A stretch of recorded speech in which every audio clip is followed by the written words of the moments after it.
بسم الله الرحمن الرحيم. اللهم لك الحمد كما ينبغي لجلال وجهك وعظيم سلطانك. اللهم لك الحمد حتى ترضى، ولك الحمد إذا رضيت، ولك الحمد بعد الرضا. اللهم يا رب صل وسلم على حبيبنا محمد صلى الله عليه وعلى آله وسلم تسليما كثيرا.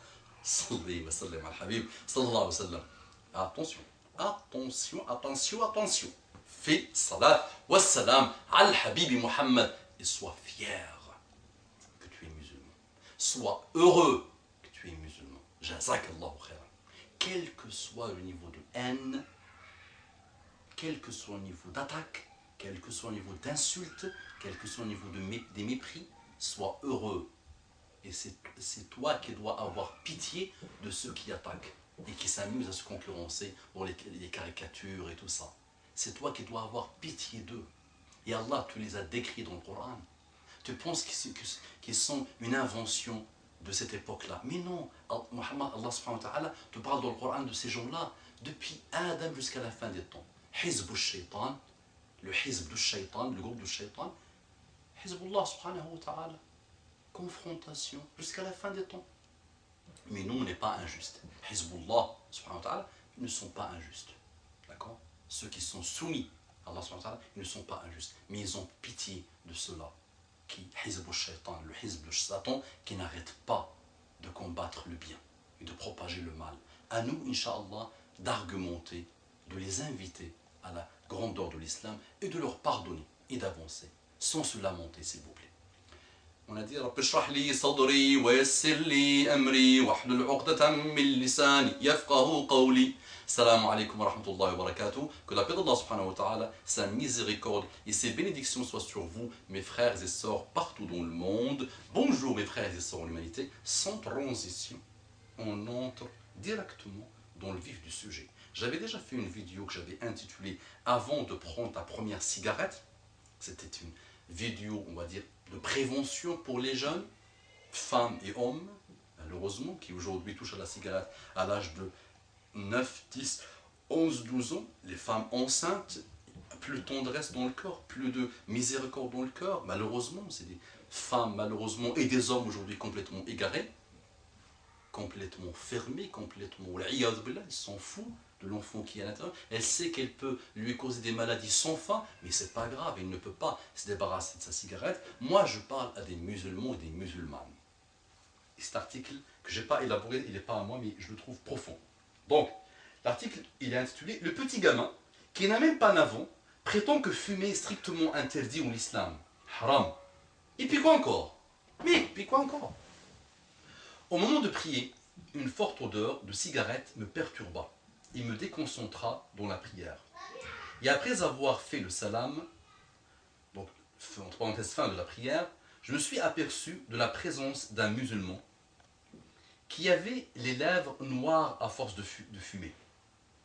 Et je me suis dit qu'après la prière en commun, grâce à Allah, je lui parlerai et j'essaierai de lui montrer le chemin, de la guider, en lui expliquant d'arrêter de fumer. Mais un enfant est alors rentré dans la mosquée dont l'âge ne dépassait pas les 9 ans. Cet enfant s'est assis à cause du musulman, de l'égyptien, c'était un égyptien, donc c'était une histoire égyptienne, qui s'est produite en Égypte, on va dire.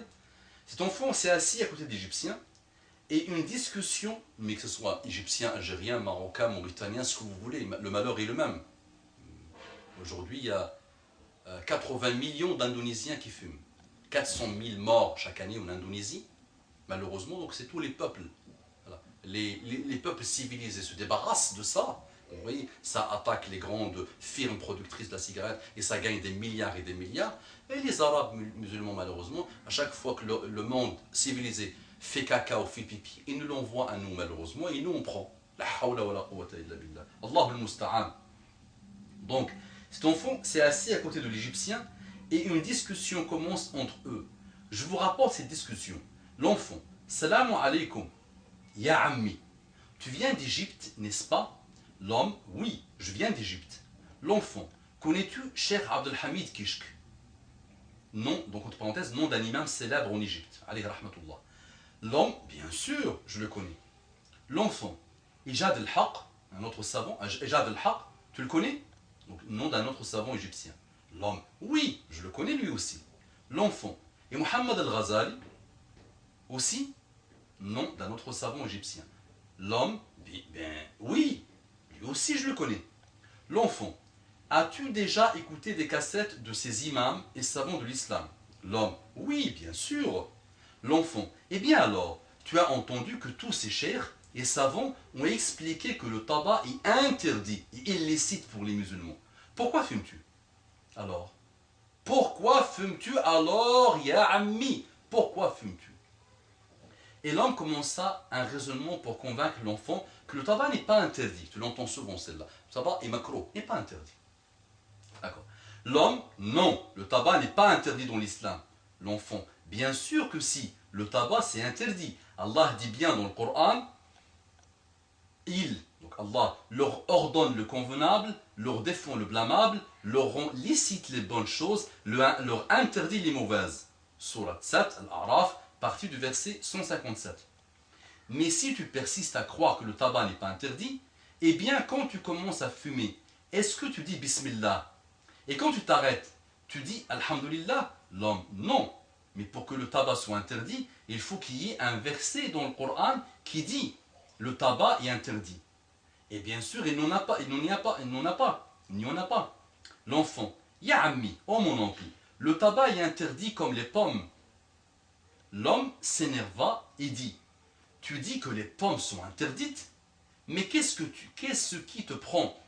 Tu rends licite ou illicite, comme ça? L'enfant, eh bien, donne-moi un verset du Coran qui dit manger des pommes est permis.